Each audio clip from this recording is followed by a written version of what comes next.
तो आप तो मेरे ख्याल से उस वक़्त बहुत छोटी थी, तो आपको फिर ऐसा क्या लगा कि आपने इस्लाम को छोड़ दिया या इस्लाम से आपने दूरियाँ बनाई?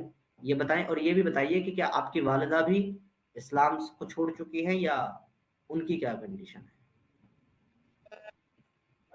पहले मैं ये बता देती हूँ कि मेरे अब्बू जो है उनको सब इतना इसलिए मानते थे कि कोई जहाँ हम लोग मतलब मेरे नानी के घर हो या फिर ना दादी की जगह, दोनों पर एक बात कॉमन है कि मेरे अब्बू इमामगिरी तो करते थे, लेकिन इसके साथ साथ में ना वो भूत प्रेत जो भगाते ना, जिन्न विन्न, उन सब का भी काम वो करते थे।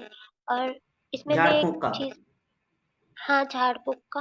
लेकिन मैं इसके लिए ओके, बता दूं कि जब भी कोई लड़का आता था तो कॉमन सबके सामने फूका झाड़ी हो जाती थी, लेकिन जब कोई महिला आती थी ना फूका झाड़ी कराने के लिए, उसको रूम में अकेले लेके जाके उसको फूका झाड़ी किया करती थी।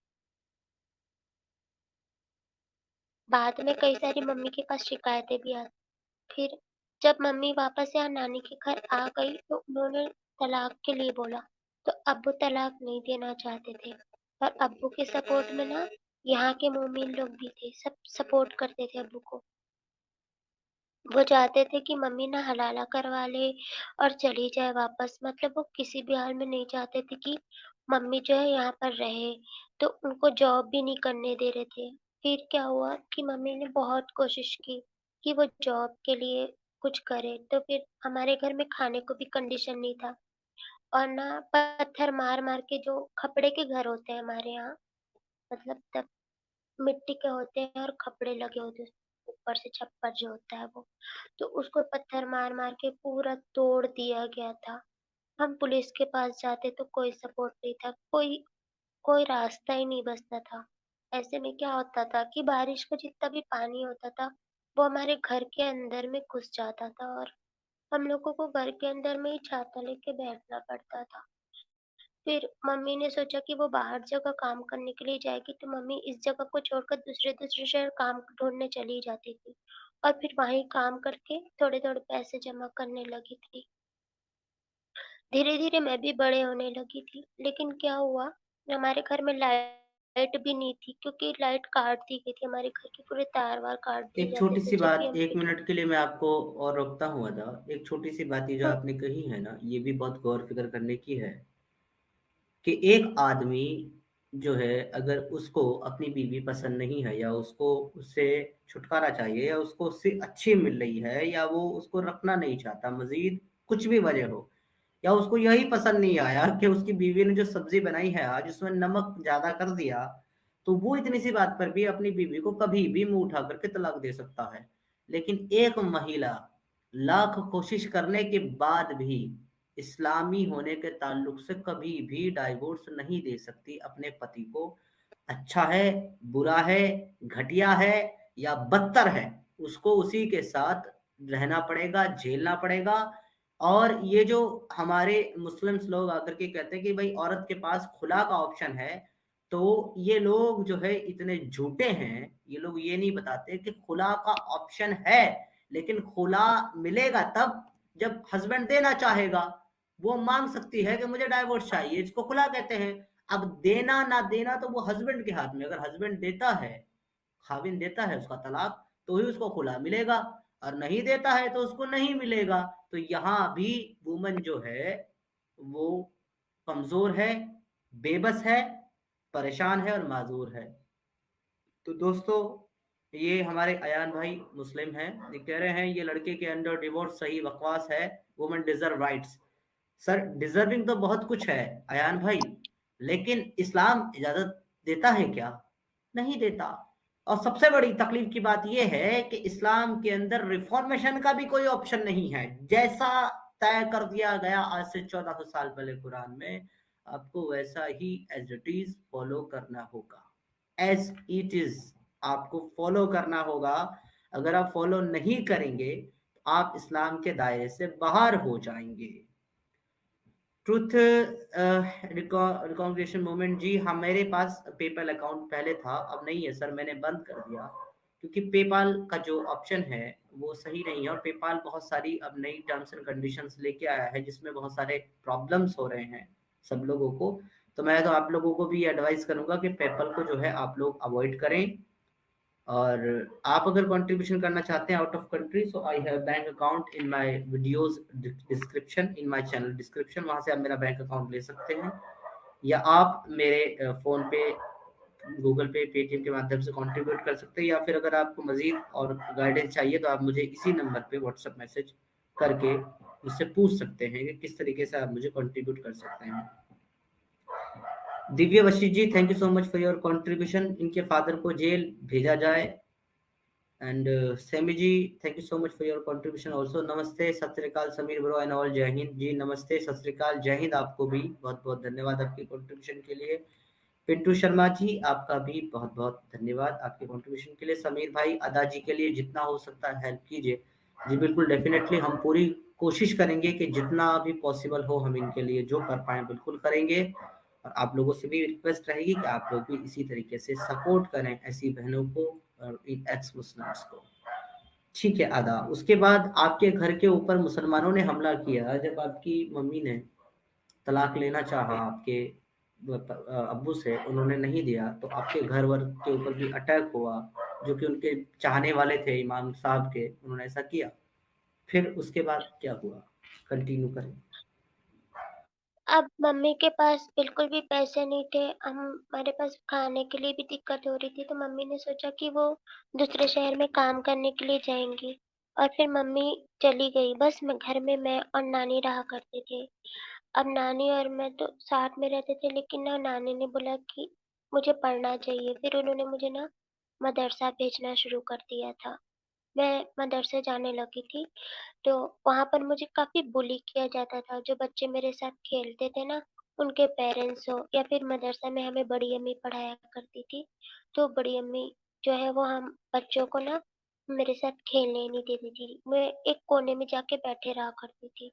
वहाँ पर मुझे बहुत मतलब कुछ चीज़ सही भी हो तब भी मुझे बहुत मार पड़ती थी, बेवजह ही मारते थे मेरे को। और फिर हुआ कि ये वक़्त टाइम बीतने लग गया बस ऐसे ही, और फिर मेरी मम्मी दूसरी दूसरी जगह काम करके थोड़े थोड़े पैसे जमा करने लग गई थी। फिर यहाँ के लोगों ने ना मुझसे बोलना शुरू कर दिया कि मेरी मम्मी दूसरी दूसरी जगह जाती है और गंदे काम करती है। मुझे तब ये नहीं पता था कि गंदे काम अच्छे काम क्या होते, मुझे बिल्कुल भी नहीं पता। अभी 5-6 साल के बच्चे को ये थोड़ी पता होता है कि सही काम गलत काम क्या होते। तो जो बड़े बच्चे रहते हैं ना, वो मुझे चिढ़ाते थे और समझाते थे कि गलत काम क्या है, सही काम क्या। और मेरी मम्मी के लिए बहुत गंदे गंदे चीजें बोला करते थे। मैं अपनी नानी से आके पूछती थी कि ये क्या काम होता है, गलत काम मुझे भी पता हो, ऐसा क्या करते हैं मम्मी। नानी बोलती है ऐसा कुछ नहीं करते, तेरी मम्मी पढ़ाती है स्कूलों में। लेकिन ना यहाँ पर जब मैं बोलती थी कि नहीं मेरी अम्मी ऐसा कुछ नहीं करती, मेरी अम्मी पढ़ाती, तो ना वो बड़े बड़े मतलब बच्चे तो बच्चे, उनके पेरेंट्स भी बोलते थे कि नहीं मेरी,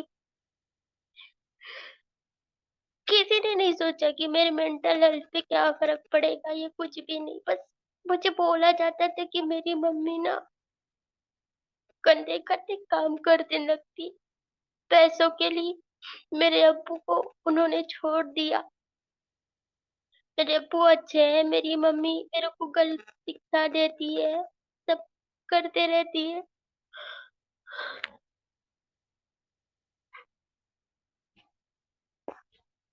सॉरी। बेटा आप सबसे पहले तो रोइए मत, क्योंकि आपकी इसमें कोई भी गलती नहीं है। काम डाउन बेटा, शांत हो जाओ, हम सब आपके साथ हैं। आपका यहाँ बुला करके आप लोगों की ये सारी चीज़ें लोगों तक पहुँचाने का मकसद हमारा ये नहीं है कि आप लोगों को तकलीफ़ हो, आप लोगों को हर्ट हो। जब जब हम अपनी ज़िंदगी को याद करते हैं, जो जो हमने खोया उसको याद करते हैं, हमें तकलीफ़ होती है बेटा। लेकिन आपको एक चीज़ जो मजबूती देती है, और हमें जो मजबूती देती है वो ये है कि अगर हम अपनी ये चीज़ें लोगों के सामने रखेंगे, तो लोगों को इससे गाइडेंस मिलेगा और लोग जो है वो आगे ऐसी चीज़ों में फँसने से बचेंगे। और जो लोग आज भी इस कल्ट के अंदर पड़े हुए हैं वो इससे निकलेंगे। अयान भाई, बहुत अच्छी बात है कि आपको जो है ना बुरा फ़ील हो रहा है हमारी इस बहन की बात सुन कर के, और आप इस पर जो है अफ़सोस भी कर रहे हैं। लेकिन मज़े की बात ये है आपके लिए अयान भाई, कि जितनी भी चीज़ें इनके वालिद ने, इनकी वालिदा और इनके साथ की है, वो सारी की सारी इस्लाम में जायज़ है, अलाउ है। अगर आप एक भी चीज़ या कोई भी मुसलमान आकर के एक भी चीज़ मुझे साबित कर दे कि जो-जो मौलवी ने अमल किया है, उसमें से एक भी अमल इस्लाम के खिलाफ है, तो मैं आज के आज इस्लाम कबूल करने के लिए तैयार हूँ। तो क्या अयान भाई, इतनी घटिया चीज़ें इस्लाम में होने के बाद भी आप इस्लाम में रहने के लिए तैयार हैं? और अगर आप इस्लाम में अभी भी रहने के लिए तैयार हैं, मतलब आपने जो है अपनी इंसानियत के ऊपर इस्लाम को फ़ौक़ियत दे दी है। आपने इसको बढ़ावा दे दिया है उसके ऊपर। आप ऐसी गंदगी को अभी भी फ़ॉलो करना चाहते हैं और आप इसमें रिफ़ॉर्मेशन की बात करते हैं।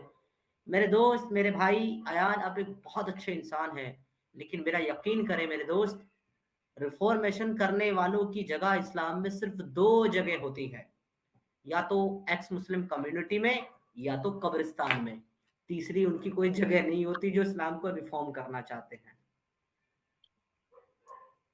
हम आपकी प्रॉब्लम समझते हैं, आप जिस जगह रहते हैं वो भी समझते हैं, आपकी हालत भी समझते हैं, लेकिन किसी चीज़ को दिल से गलत कहना और गलत छोड़ देना, इसमें कोई तकलीफ़ नहीं है अयान। क्यों इस गंदगी में पड़े हो मेरे दोस्त, मेरे भाई, मेरे दोस्त, मेरे अज़ीज़?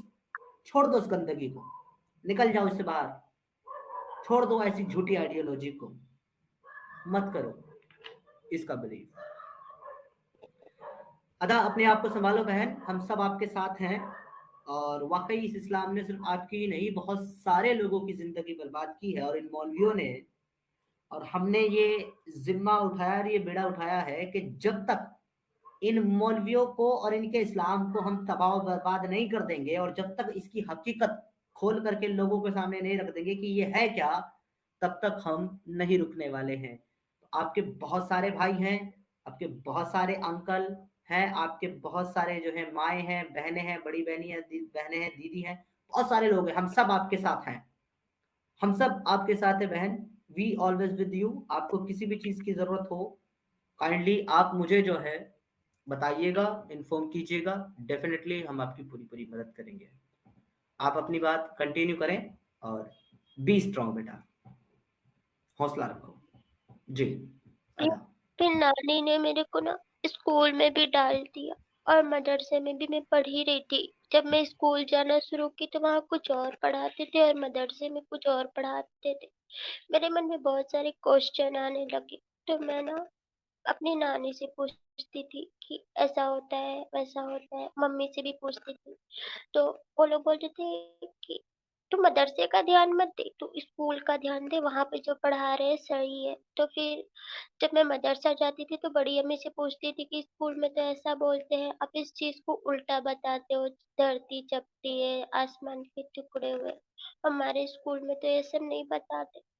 तो जब मैं पूछने लगी तो धीरे-धीरे करके बाकी बच्चे भी ना वो भी पूछने लगे थे। तो बड़ी अम्मी ने मेरे को मदरसे से ही निकाल दिया।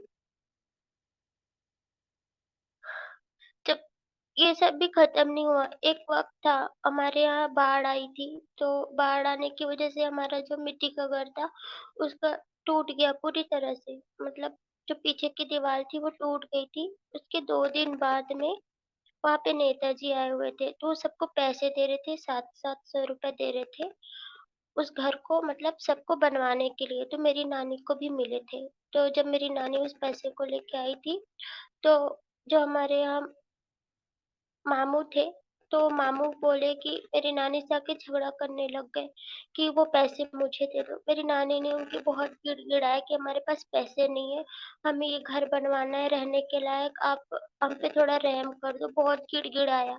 पर वो नहीं माने और उन्होंने कहा कि नहीं, पैसे मुझे दे दो, ये मेरा घर है, तुम लोग बस किराएदार हो। तो मेरी नानी ने कहा हाँ हम किराएदार है, लेकिन घर बनवाने के लिए हमारे पास बिल्कुल भी पैसे नहीं है, रहने दो करके ना हम आप ही का तो घर बनवा रहे हैं। पर उन्होंने नहीं किया, मेरी नानी ने उनके पैर भी पकड़े पर उन्होंने बिल्कुल रहम नहीं किया, पैसे ले लिए। मेरी नानी बहुत दुखी, अब हमारे पास रहने को घर भी नहीं हो पा रहा था, हम क्या करते। बहुत परेशान होकर इधर उधर भटकने लगी थी। फिर एक भाई आए थे, वो हिंदू थे, तब वो यहाँ के पार्षद हुआ करते थे। तो वो आए ना, तो उन्होंने मेरी नानी को मदद की, उन्होंने नानी को फिर पैसे दिए और वो घर बनवा के दिया। फिर मैं मतलब आज भी मेरी नानी खत्म हो गई, लेकिन वो उनका बहुत उपकार मानती थी, जिंदगी में आखिरी सांस तक की उन्होंने हमारी मदद की थी तब। और जब मेरी मम्मी दूसरे शहर काम करती थी, तो लोग बोलते थे कि मेरी मम्मी ने किसी हिंदू के साथ भाग के शादी कर ली है, मेरे से परेशान हो करके। और मैं भी जब बड़ी हो जाऊंगी ना, तो ऐसी उल्टे सीधे और गंदे गंदे काम करूंगी, मेरा कोई फ्यूचर नहीं है।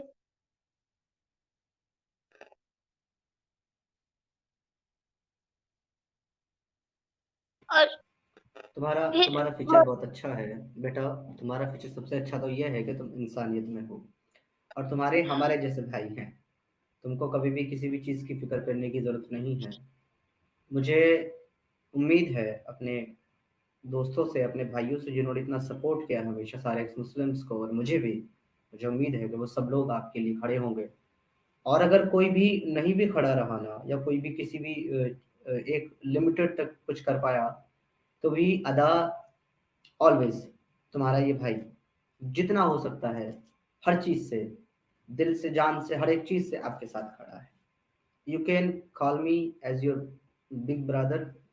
सगा भाई तो नहीं हूँ तुम्हारा, लेकिन सगे से बढ़कर मैं तुम्हारे लिए भाई हूँ। तो कभी भी तुम्हें किसी भी चीज की जरूरत हो, बस मुझे एक बार याद कर लेना। तुम्हारे पास मेरा कांटेक्ट है। बस एक सिर्फ छोटा सा मैसेज करना, तुम्हें जो भी नीड होगी, जितना ज्यादा मैं जो भी कुछ कर पाऊंगा डेफिनेटली आपके लिए करूंगा। आप बिल्कुल परेशान मत हो, बिल्कुल मत। अब मम्मी ने थोड़े पैसे जमा किए थे, और फिर वो पैसे थोड़े हो गए ना, तो वो यहाँ वापस आ गई।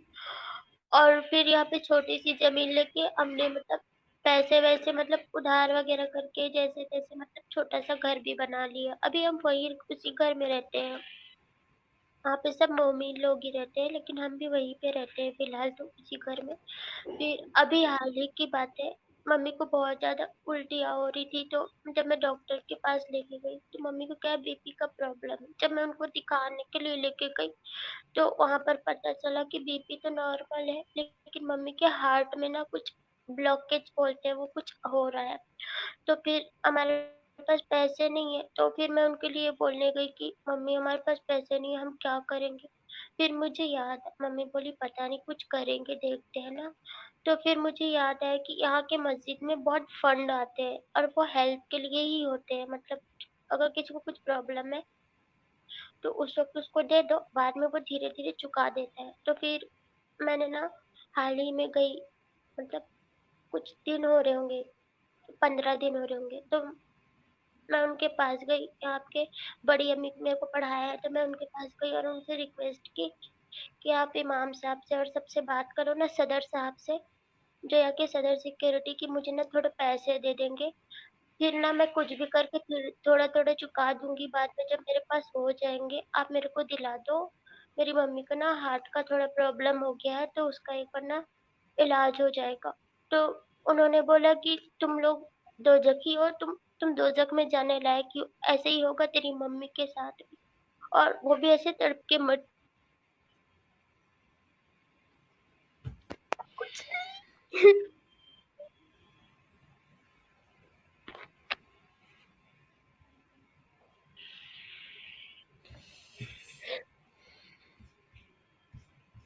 पानी पियो बेटा, थोड़ा सा आधा। आप थोड़ा सा रुको, थोड़ा पानी पियो।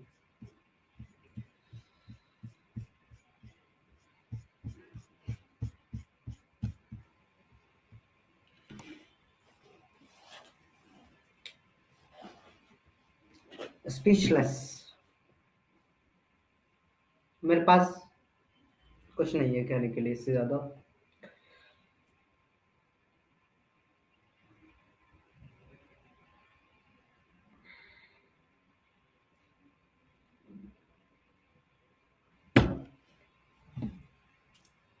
ये है इस्लाम।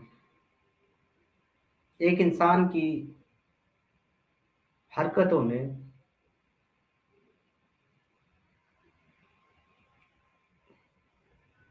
उनकी ज़िंदगी जहन्नम बना दी है पूरी की पूरी।